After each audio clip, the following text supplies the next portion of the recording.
آج مسلمان کہاں پہنچ چکا ہے آپ اندازہ کیجئے میرے بھائیوں. ایک آدمی ایسی ایسی حکایتیں اور ایسے ایسے واقعات بیان کرتا ہے، عقیدہ شکن واقعات، ایمان کو برباد کر دینے والے کرامات، ولایت، کہ انسان سوچتا بھی نہیں ہے کہ ایک ولی کو کیا درجہ ملنا چاہیے. ایک آدمی، ایک مخلوق ہے اللہ کی، اس کو کیا حق حاصل ہے. کہیں کوئی زندہ کر رہا ہے، کہیں کوئی مار رہا ہے، کہیں کوئی مشکل سے مشکل وقت میں اسے بچا رہا ہے، کہیں نجات دے رہا ہے، کہیں کچھ حق دے رہا ہے. تو آپ دیکھیں یہ اسی دعائے مسئلہ اور دعائے عبادہ کو صحیح معنوں میں نہ سمجھنے کا فساد ہے. یہ آدمی سمجھتا ہی نہیں کہ میں جو پکار رہا ہوں، میں جو فریاد کر رہا ہوں، یہ بھی عبادت ہے، اور یہ عبادت اللہ کے لیے خاص ہے. اس میں کسی غیر کی شرکت، کسی غیر کو شریک کرنا، یہ شرک کا باعث ہے، شرک کا ذریعہ ہے. اسی لیے آپ دیکھیں یا اللہ کہے تو دریا میں ڈوب جائے، اور یا جنید کہے تو دریا میں پار ہو جائے. آپ دیکھیں کیسا فلسفہ ہے، کتنا فساد لوگوں کے عقیدوں میں داخل ہو چکا ہے. ملفوظات اعلی حضرت احمد رضا بریلوی صاحب کے اندر یہ واقعہ منقول ہے کہ ایک آدمی دریا پار کرنے کے لیے آیا تو دیکھا کہ جنید بغدادی یہ جو ہے دریا پر چل رہے ہیں. تو اس نے کہا کہ مجھے بھی جو ہے دریا پار کرنا ہے. تو کہتے ہیں یا جنید کہتے ہوئے چلا. یا جنید کہنے لگا تو پانی پر وہ بھی چلنے لگا. لیکن جب بیچ میں گیا تو شیطان نے اسے ورغلایا کہ یا جنید کہتا یا اللہ کہے، اللہ ہی مدد کرنے والا ہے. تو کہتا ہاں. اس کا ایمان بیدار ہو گیا اور اس نے کیا کیا، یا اللہ کہا تو دریا میں ڈوبنے لگا. پھر پکارا کہ آپ مجھے بچا لیں، میں جو ہے ڈوب رہا ہوں. تو جنید بغدادی نے کہا کہ جو ہے پھر وہی کہے یا جنید کہتا پھر وہی جنید کہا تو جو ہے پھر دریا پار کر گیا. آپ بتائیں اللہ تعالی کی صفات میں کیسی بدترین قسم کی تقصیر ہے، کہ کتنا گھٹیا تصور ہے کہ ایک مسلمان کلمہ پڑھنے والا وہ اللہ کا نام لے تو دریا میں ڈوب جائے، اور وہ کسی بزرگ ولی پیر کو پکارے تو وہ نجات پا جائے. کہاں جا رہی ہے امت؟ ایسے واقعات اور حکایات کے ذریعہ سے یہ امت کے کمزور عقیدہ لوگوں کو کیا درس، کیا عقیدہ، کیا ایمان دیا جا رہا ہے، یہ غور کرنے کی چیزیں ہیں. اور یہ تو میں نے مثال کے طور پر ایک بتایا. ایسی حکایتیں اور ایسے سینکڑوں ہزاروں واقعات یہ کرامت کے نام پر ان کی کتابوں میں، ان کی تحریروں میں، ان کی عقیدہ کی کتابوں میں بکھرے پڑے ہوئے ہیں، جس پر غور کرنے کی ضرورت ہے کہ یہ بدترین قسم کے تصورات کہاں سے پیدا ہوتے ہیں.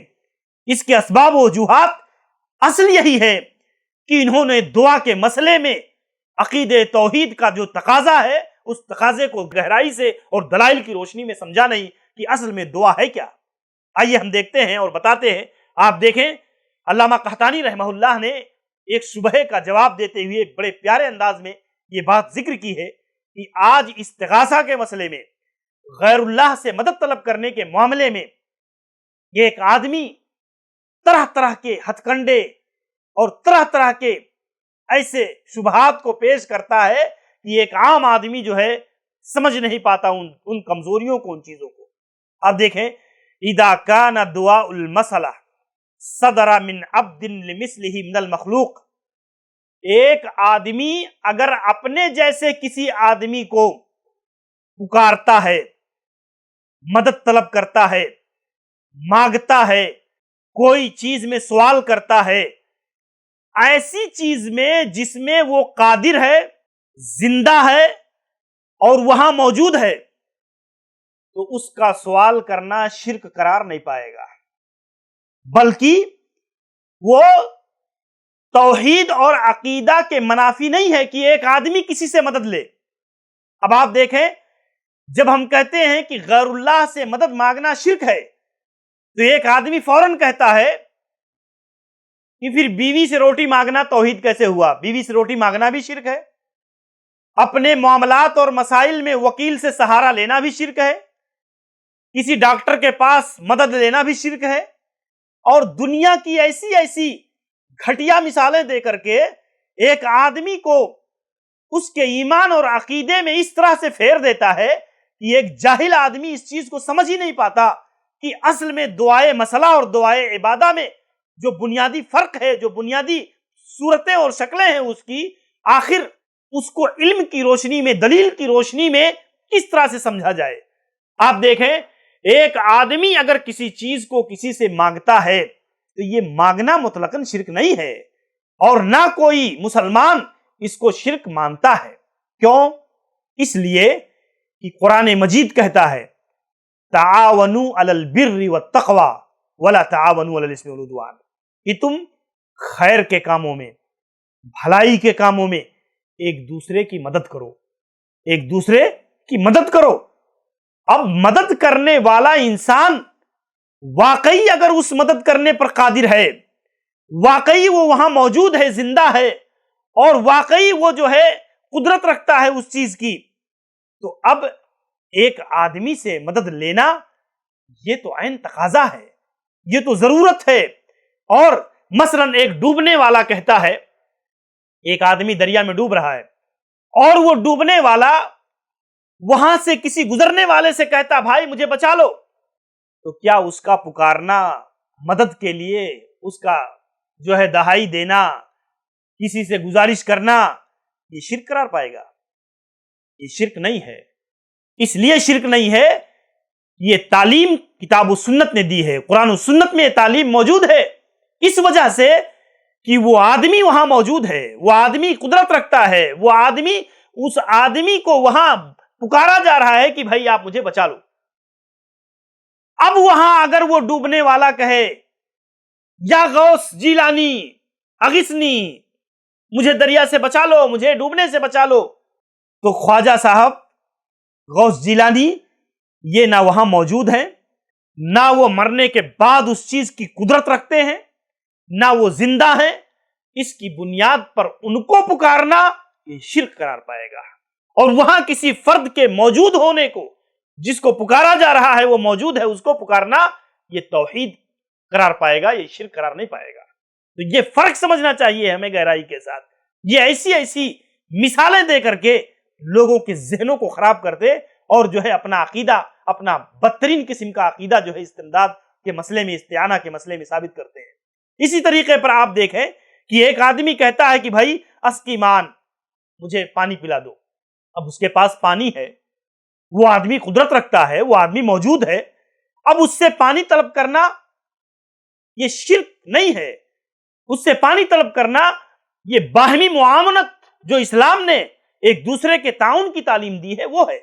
اب اس کو کہے کوئی آدمی کیوں مانگتے ہو غیر اللہ سے مدد، کیوں؟ وہ تو غیر اللہ ہے، اس سے کیوں مانگتے ہو؟ میرے بھائیو، وہ غیر اللہ ہے، لیکن غیر اللہ سے مانگنا اس شرط کے ساتھ کہ وہ زندہ ہو، قادر ہو، حاضر ہو، یہ توحید ہے، یہ شرک نہیں ہے۔ یہی اصل میں فرق سمجھنا چاہیے ایک آدمی کو۔ ایسے ہی آپ دیکھیں اللہ کے نبی صلی اللہ علیہ وسلم نے بیان فرمایا من استعاذ باللہ فاعیذوہ، جو اللہ کے حوالے سے تم سے پناہ طلب کرے، تم سے تمہاری پناہ مانگے، تم سے جو ہے تو تم اسے پناہ دے دو۔ ومن سأل باللہ فاعطوہ، اور اللہ تعالی کے لیے کوئی آدمی اگر تم سے سوال کرے، کسی چیز کو مانگے تو تم اسے دے دو۔ ومن دعاکم فاجیبوہ، اور تمہیں کوئی آدمی دعوت دے، کوئی پکارے تو اس کی بات کو سنو، اس کو قبول کرو، اس کا جواب دو۔ ومن صنع الیکم معروفا فکافئوہ، اور جو تمہارے ساتھ کوئی بھلائی کا معاملہ کرے تو اس کو بھلائی کے ساتھ اس کا بدلہ دو۔